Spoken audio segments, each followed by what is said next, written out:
হিন্দু পুরাণ অনুসারে দেবী সতী ছিলেন দক্ষ রাজার কন্যা এবং দেবাদিদেব মহাদেবের প্রথমা স্ত্রী। দক্ষরাজ শিবকে পছন্দ করতেন না, তাই শিবকে অপমান করার জন্য দক্ষরাজ একদিন বিশাল এক যজ্ঞের আয়োজন করে। যজ্ঞে শিবকে আমন্ত্রণ জানানো হয়নি এবং দেবী সতীকেও সেইখানে যেতে বারণ করা হয়েছিল। কিন্তু দেবী সতী পিতার এই অপমান সহ্য করতে না পেরে যজ্ঞের আগুনেই স্বেচ্ছায় নিজের দেহ ত্যাগ করেন। এরপর মহাদেব শোকে উন্মত্ত হয়ে সতীর দেহ কাঁধে নিয়ে প্রলয় নৃত্য শুরু করেন। সেই প্রলয় নৃত্য দেখে বিষ্ণুদেব তার সুদর্শন চক্র দিয়ে সতীর দেহকে খণ্ড খণ্ড করে দেন। সতীর দেহ 51টি খণ্ডে খণ্ডিত হয় এবং সেই দেহ অংশ যেই যেই স্থানে পতিত হয়েছিল সেই সেই স্থানই হয়ে ওঠে শক্তিপীঠ বা সতীপীঠ। সেই সকল শক্তিপীঠগুলো হিন্দুদের কাছে এক একটি পবিত্র স্থান। তো বন্ধুরা, আমরা তো এই পুরাণ কাহিনী জানি সকলেই। আজকে আমিও চলে এসেছি তেমনই এক পবিত্র সতীপীঠে, যে সতীপীঠের নাম হচ্ছে রত্নাবলী সতীপীঠ। আর ভৈরব হচ্ছেন বাবা ঘণ্টেশ্বর। বাবা ঘণ্টেশ্বরেরও কিন্তু এক অপূর্ব কাহিনী রয়েছে। তো বন্ধুরা, এই রত্নাবলী শক্তিপীঠে আপনারা এসে কিভাবে পৌঁছবেন, এখানে ভোগ প্রসাদ পাওয়া যায় কিনা, এই মন্দির কখন কখন খোলা থাকে, এই সকল কিছু তথ্য সহ রত্নাবলী সতীপীঠের সংক্ষিপ্ত ইতিহাস এবং বাবা ঘণ্টেশ্বরের কাহিনী থাকছে এই ভিডিওতে। তো বন্ধুরা, ভিডিওটা স্কিপ না করে পুরোটা দেখার অনুরোধ রইল। ভিডিওটা দেখে আপনাদের কেমন লাগলো অবশ্যই একটা কমেন্ট করে জানাবেন। ভালো লাগলে অবশ্যই একটা লাইক করবেন, শেয়ার করবেন এবং চ্যানেলে যদি নতুন হয়ে থাকেন তবে চ্যানেলটি সাবস্ক্রাইব করে আমার পাশে থেকে অবশ্যই আমাকে আশীর্বাদ করবেন। তার আগে আপনারা আমায় যারা চেনেন না, আমি হলাম আপনাদের শুভ চক্রবর্তী এবং আপনারা দেখছেন আমার এবং আপনাদের সকলের চ্যানেল এন্টারটেন বাংলা। সকল বন্ধুদের জানাই স্বাগত, বড়দেরকে প্রণাম, ছোটদেরকে অনেক অনেক ভালোবাসা। আশা করি আপনারা সকলে ভালো আছেন এবং সুস্থ আছেন। তো চলুন বন্ধুরা, শুরু করা যাক আজকের ভিডিও। রত্নাবলী সতীপীঠ যাওয়ার জন্য আমি চলে এসেছি তারকেশ্বর স্টেশনে। তারকেশ্বর স্টেশনে নেমে স্টেশনের বাইরে বেরিয়ে টিকিট কাউন্টারের পাশ দিয়েই সোজা এই রাস্তা চলে গেছে বাস স্ট্যান্ডের দিকে। বাস স্ট্যান্ড থেকে আমি ধরবো খানাকুলে যাওয়ার বাস। খানাকুলে যাওয়ার বাসে উঠে আমি এবারে চলতে লাগলাম আমার আজকের গন্তব্যস্থল রত্নাবলী সতীপীঠের দিকে। বাসের ভাড়া হচ্ছে জন প্রতি 30 টাকা করে আর সময় লাগবে 1 ঘন্টা।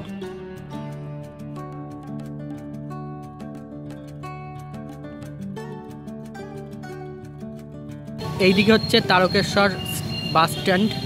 তারকেশ্বর থেকে আমি বাসে করে আসলাম এইদিকে, এই মোড়টায় নামলাম। এটা হচ্ছে খানাকুল মোড়, খানাকুল পুরাতন ব্লক মোড়। এই মোড়ে নেমে এই সোজা রাস্তাটা যাচ্ছে, এই সোজা রাস্তায় এখান থেকে আপনারা হেঁটেও যেতে পারেন বা টোটোতেও যেতে পারেন। টোটোয় যেতে এখান থেকে ভাড়া নেবে জন প্রতি 10 টাকা করে। আপনাদের টোটোয় উঠে বলতে হবে ঘণ্টেশ্বর মন্দির বা রত্নাবলী সতীপীঠ যাব।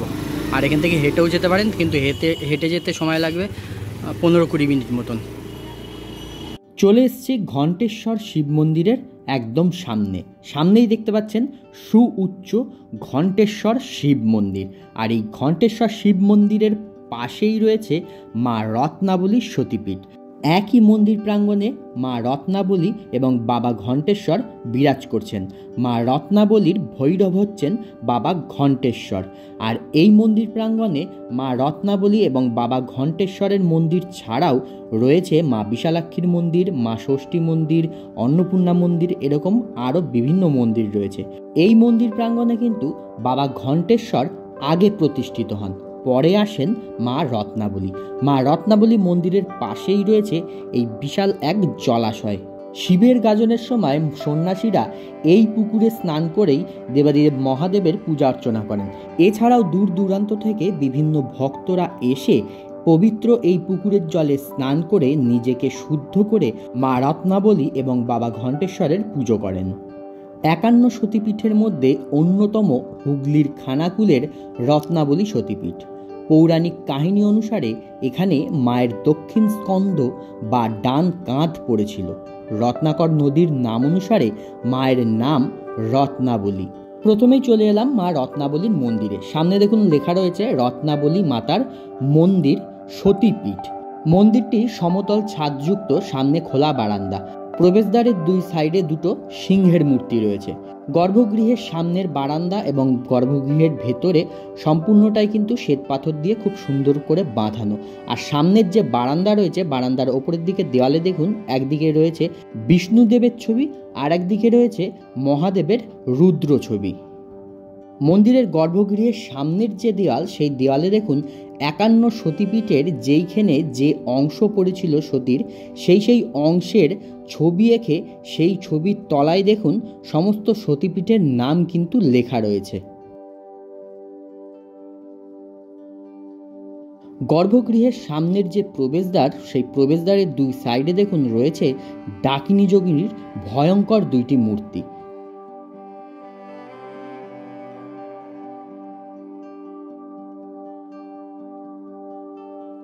মূল গর্ভগৃহে বিরাজ করছেন দেবী রত্নাবলী। দেবী চতুর্ভুজা, কৃষ্ণবর্ণা, পদতলে শায়িত দেবাদিদেব মহাদেব। দেবী রত্নাবলীকে কিন্তু সিঁদুর পরানো হয় না, কারণ তিনি ব্রহ্মাণী রূপে পূজিত হন এবং ব্রহ্মাণী রূপটি কুমারী বা অবিবাহিত দেবীর রূপ হিসেবে বিবেচিত। ব্রহ্মাণী হলেন সৃষ্টির দেবী সরস্বতীর একটি রূপ, যিনি জ্ঞান ও বিদ্যার দেবী হিসেবে পরিচিত। এই রূপে তিনি কুমারী বা অবিবাহিত হিসেবে পূজিত হন। মন্দিরের ইতিহাস বলছে আগে এখানে বাবা ঘণ্টেশ্বর প্রতিষ্ঠিত হন, পরে আসেন মা রত্নাবলী। অনেক কাল আগে খানাকুলের পার্শ্ববর্তী গ্রামের বাসিন্দা বটুক্কারের একটি গরু এই অঞ্চলে একটি শিমুল গাছের পাশে এসে দুধ দিত, কিন্তু কোনোভাবেই বাড়িতে দুধ দিত না। রোজ এই একই ঘটনা ঘটতে দেখে মনে প্রশ্ন জাগে বটুকবাবুর। একদিন তিনি শিমুল গাছের পাশে ওই নির্দিষ্ট জায়গাটি চিহ্নিত করে সেখানে খনন কার্য শুরু করেন। কিছুটা খোঁড়ার পরেই দেখা মেলে ভগবান শিবের, বা বলা ভালো বাবা ঘণ্টেশ্বরের। এরপর বর্ধমানের জমিদার বংশের সন্তান স্বরূপনারায়ণ ব্রহ্মচারী আসেন এই স্থানে। তিনি ধ্যানে বসে জানতে পারেন ওই অঞ্চলের পাশেই পড়েছে সতীর দক্ষিণ স্কন্ধ বা ডান কাঁধ। স্বরূপনারায়ণ ব্রহ্মচারী একদিন গভীর রাতে শিমুল গাছের পাশে, অর্থাৎ যেখানে বাবা ঘণ্টেশ্বরকে পাওয়া গিয়েছিল, সেই স্থানের একটু পাশেই দেখতে পান একটি স্ফুলিঙ্গ। এরপর সেই স্থানেই একটি প্রস্তরখণ্ড পান স্বরূপনারায়ণ ব্রহ্মচারী। সেইখানেই ধ্যানে বসেন তিনি। এরপর মায়ের আদেশে তিনি মূর্তি গড়ে সাধনা শুরু করেন। এমনকি মায়ের আদেশেই সব দেহের উপর আসন বানিয়ে ধ্যানে বসেন স্বরূপনারায়ণ এবং সেইখানেই দেহ রাখেন। স্বরূপনারায়ণের নির্দেশ মতো আজও মায়ের পুজোয় প্রথম সংকল্প হয় তার নামেই। মা রত্নাবলী মন্দিরের পাশেই হচ্ছে দুর্গা মণ্ডপ, আর দুর্গা মণ্ডপের পাশেই রয়েছে মা বিশালক্ষী মন্দির। গর্ভগৃহে বিরাজ করছেন মা বিশালক্ষী। বিশালক্ষী হচ্ছেন দেবী দুর্গারই আরেকটি রূপ। বিশালক্ষীর অর্থ হচ্ছে যার বড় বড় চোখ। মা বিশালাক্ষীর কিন্তু এক এক জায়গায় এক এক রকমের রূপ দেখতে পাওয়া যায়। এইখানে মা দ্বিভুজা, লাল বস্ত্র পরিহিতা। মায়ের বাঁ পা রয়েছে পদ্মাসনা শ্বেত বর্ণের দেবাদিদেব মহাদেবের মাথার উপর, আর ডান পা রয়েছে নীলবর্ণের শায়িত মহাদেবের বুকের ওপর। আর মায়ের দুই পায়ের মাঝখানে রয়েছে একটি বিশাল বড় নাগের মূর্তি। মা নরমুণ্ডমালা পরিহিতা। মায়ের ডান হাতে রয়েছে খড়গ আর বাঁ হাতে রয়েছে রক্তপাত্র।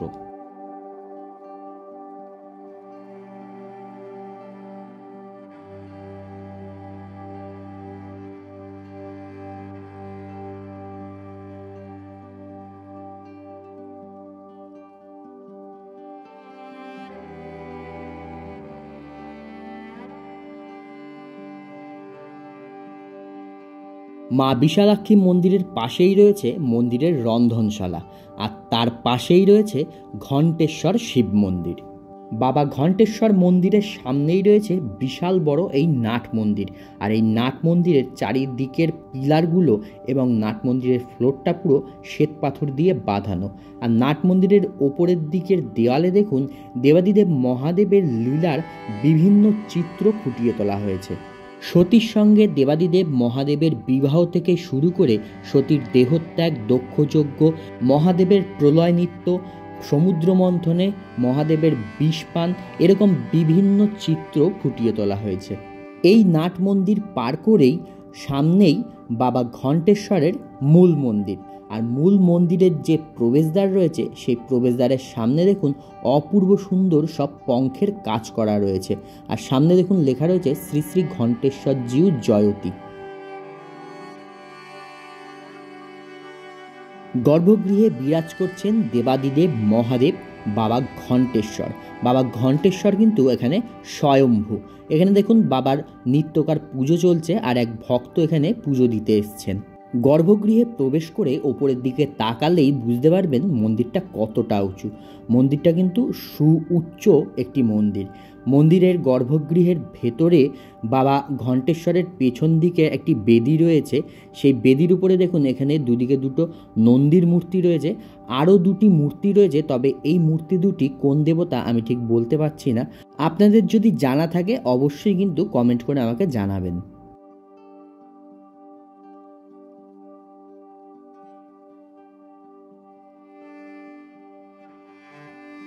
আপনি এখানে পুজো করেন? এখানে কখন পুজো হয়? পুজো দেওয়ার সময়টা কখন? পুজো দেওয়ার সময়টা কখন?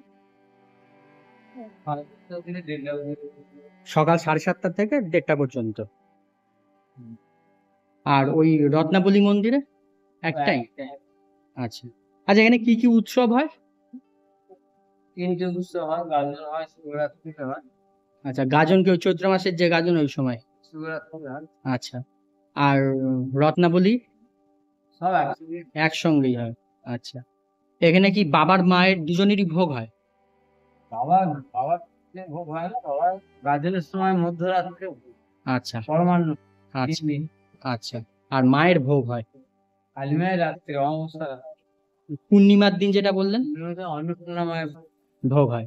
আচ্ছা, এখানে ভোগ প্রসাদ পেতে গেলে কি আগের থেকে জানাতে হবে? তো আগে দিয়ে টিকিট করতে হবে 10টার মধ্যে। 10টার মধ্যে এসে টিকিট করতে হবে। কত ভোগ প্রসাদের মূল্য? ভগবতের 60, ওনাদের 40। আচ্ছা, কি থাকে ভোগে? ভোগে কিশোর অন্ন, অর্থাৎ খিচুড়ি। আচ্ছা কিশোর অন্ন, শুক্তো, আচ্ছা শাকের তরকারি। আচ্ছা, প্রতি মাসের পূর্ণিমায় করে হয়।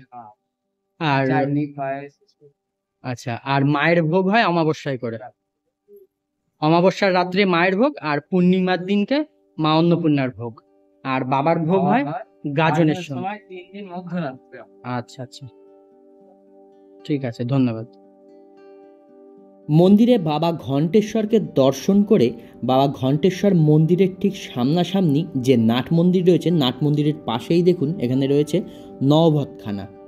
আর তার পাশেই রয়েছে মা অন্নপূর্ণার মন্দির। দালান রীতির সমতল ছাদযুক্ত মন্দির, সামনে রয়েছে ত্রিখিলান প্রবেশপথ। মন্দিরের সামনে দেখুন লেখা রয়েছে অন্নপূর্ণা মন্দির। গর্ভগৃহে শ্বেত পাথরের বেদির উপর কাঠের সিংহাসনে বিরাজ করছেন মাঝখানে মা অন্নপূর্ণা। মা অন্নপূর্ণার বাঁ দিকে রয়েছেন সৃষ্টিকর্তা ব্রহ্মাদেব এবং ডান দিকে রয়েছেন পালনকর্তা বিষ্ণুদেব।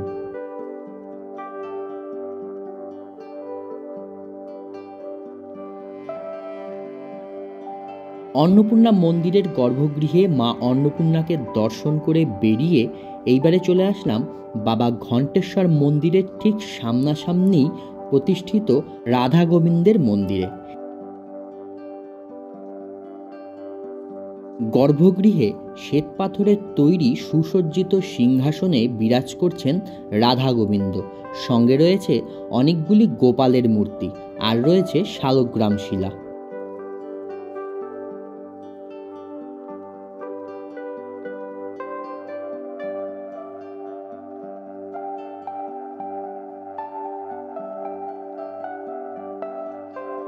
বাবা ঘণ্টেশ্বরের মন্দিরের পিছন দিকটায় দেখুন এখানে রয়েছে একটা অশোক ফুলের গাছ, আর এই অশোক ফুলের গাছের তলায় এখানে রয়েছে নন্দী মহারাজের এক বিশাল বড় মূর্তি।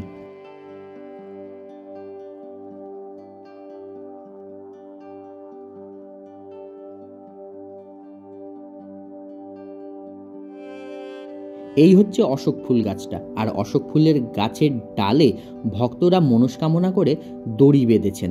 আর এই অশোক ফুল গাছের ঠিক গোড়াটাই দেখুন এখানে খুব সুন্দর করে বাঁধানো রয়েছে, আর এই বাঁধানো গোড়ার তলায় এখানে বিভিন্ন দেবদেবতার মূর্তি রয়েছে। শ্বেত পাথরের তৈরি একটা সীতা দেবীর মূর্তি দেখুন এখানে রয়েছে, আর সীতা দেবীর মূর্তির সামনেই রয়েছে বজরংবলীর একটি মূর্তি। এই মূর্তিটাও কিন্তু শ্বেত পাথরের তৈরি।